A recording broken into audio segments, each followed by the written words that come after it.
వీళ్ళు వచ్చాక కన్స్ట్రక్షన్ పూర్తయిన ఏంటి చెప్పండి బేసిక్గా. ఇప్పుడు ఒకవేళ ఉద్యోగాలు వచ్చి ఉంటే జగన్ టైంలో వచ్చిన కంపెనీల్లో ఉద్యోగాలు అవుతాయి కదా బేసిక్గా. ప్రభుత్వ ఉద్యోగాలు వీళ్ళు ఇచ్చింది ఒక 6,500 ఇదే 16,500 టీచర్ పోస్టులు, 6,000 కానిస్టేబుల్ పోస్టులు గవర్నమెంట్ ఇయ్యే కదా ఇచ్చింది వీళ్ళు.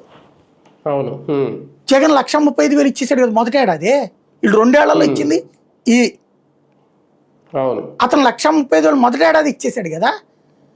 తర్వాత 5 ఏళ్లలో ప్రభుత్వ ఉద్యోగాలు 5 ఏళ్లలో 2 లక్షలు ఇచ్చాడు. అతను 6 లక్షలు చెప్తాడు సచివాలయాల్లో, ఇదే వీళ్ళని ఎవరిని వాలంటీరు మద్యం షాపులో పనిచేసేవాళ్ళు ఇవన్నీ కూడా చెప్తాడు, లేకపోతే ఆర్టీసీని కూడా చెప్తాడు. అవి నేను లెక్క చెప్పను, కానీ ప్రభుత్వ ఉద్యోగాలు 2 లక్షలు ఇచ్చాడు అతను. వీళ్ళు ప్రభుత్వ ఉద్యోగాలు ఇచ్చిందేమో 25,000 కూడా ఉండవు. ఇదే 16,500 టీచరు, 6,500 ఇది 25,000 కానిస్టేబుల్స్. 25,000 ఉద్యోగాలకి 3 లక్షలు 6 లక్షలు అని చెప్పుకుంటే ఎట్టగా? అదే కదా. అది అట్లాగా అంటే చేసిన దాన్ని మైక్రోస్కోప్ పెట్టి చూపెట్టి చెయ్యనిది చేసినట్టు చెప్పడం అన్నటువంటిది ఒక ఆర్ట్. అది చంద్రబాబు గారు చాలా టాలెంటెడ్గా చెప్తారు అన్నమాట. అది ఆయన దగ్గర ఉన్న స్పెషాలిటీ.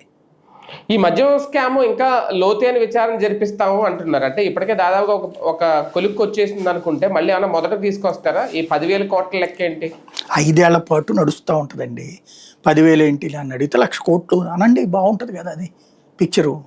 అవి బాకీ అనేసి పబ్లిసిటీ చేయడమే ఉంది. ఇప్పుడు ఎన్టీ రామారావు అంతటోడిని ఏ స్థాయిలో మనం దిగజార్చగలిగాం, నరేంద్ర మోడీ అంతటోడిని ఎంత దిగజారుడు పాదాలతో అవహేళన చేశాం, పవన్ కళ్యాణ్ అంతటోడిని ఎంత దుర్మార్గంగా ప్రచారం చేశాం.